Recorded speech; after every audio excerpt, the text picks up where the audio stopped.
Elijah, one of the greatest prophets of the Old Testament, lived during a time of immense spiritual darkness in Israel.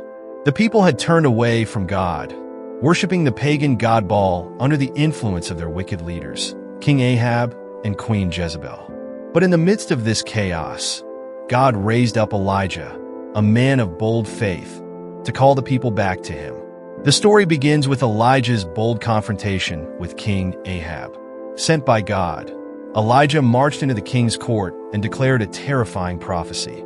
As the Lord, the God of Israel, lives, there will be neither dew nor rain for the next few years except at my word. 1 Kings 17 verse 1. Elijah's declaration was a direct challenge to Baal, the false god whom the people believed controlled the rain and harvest.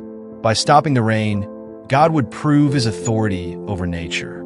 Yet this prophecy placed Elijah in immediate danger, as Ahab and Jezebel were furious. But Elijah's faith was strong, and he trusted that God would protect him. After delivering the message to Ahab, Elijah went into hiding at God's command.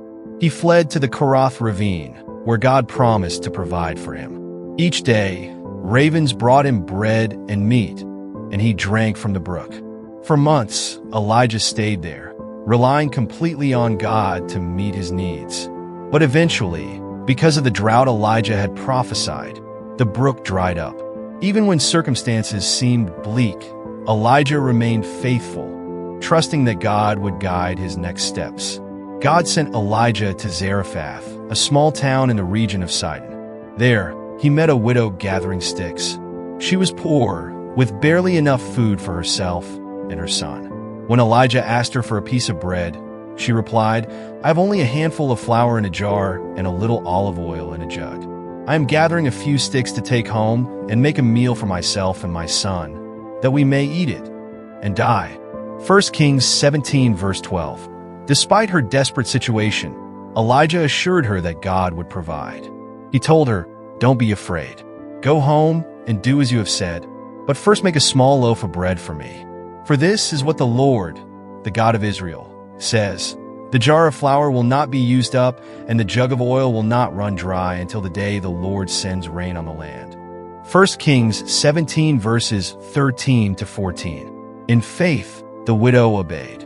Miraculously, the flour and oil lasted throughout the entire drought, sustaining Elijah, the widow, and her son. This moment reveals God's faithfulness to those who trust him, even when resources seem impossibly scarce.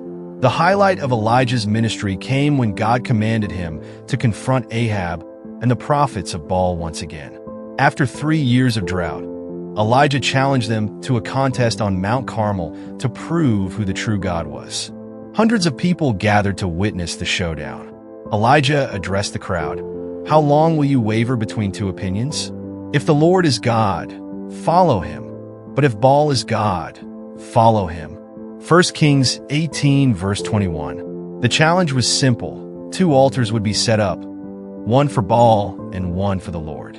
The prophets of Baal would call on their God, and Elijah would call on the Lord. The God who answered with fire from heaven would be the true God. From morning till noon, the prophets of Baal danced, shouted, and even cut themselves, but no fire came. Then Elijah rebuilt the Lord's altar with 12 stones, one for each tribe of Israel, and had water poured over it 3 times, drenching the sacrifice and the wood. When everything was ready, Elijah prayed, "Answer me, Lord, answer me, so these people will know that you, Lord, are God, and that you are turning their hearts back again." 1 Kings 18 verse 37. Immediately, fire fell from heaven, consuming the sacrifice, the wood, the stones, and even the water in the trench around the altar. The people fell to their faces, crying, "The Lord, He is God! The Lord, He is God!" 1 Kings 18 verse 39. After the victory on Mount Carmel, Elijah prayed for rain to end the drought. But it didn't come immediately. Elijah sent his servant to look toward the sea, but 6 times there was no sign of rain. Elijah didn't give up. He continued to pray, knowing that God had promised rain.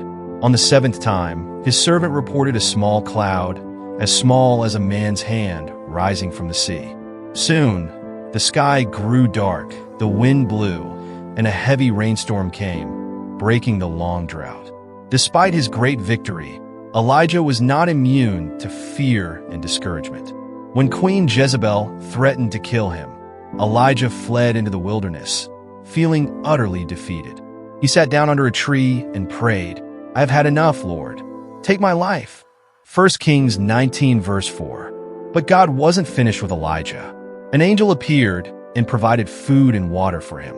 Strengthened, Elijah traveled 40 days to Mount Horeb, where he encountered God, not in the wind, earthquake, or fire, but in a gentle whisper. In that quiet moment, God reassured Elijah that he was still with him. Elijah's life ended in a miraculous way. As he and his disciple Elisha walked together, a chariot of fire appeared, and Elijah was taken up to heaven in a whirlwind. He never tasted death, but was carried directly into God's presence. Elijah's life is a powerful reminder of the strength that comes from unwavering faith in God.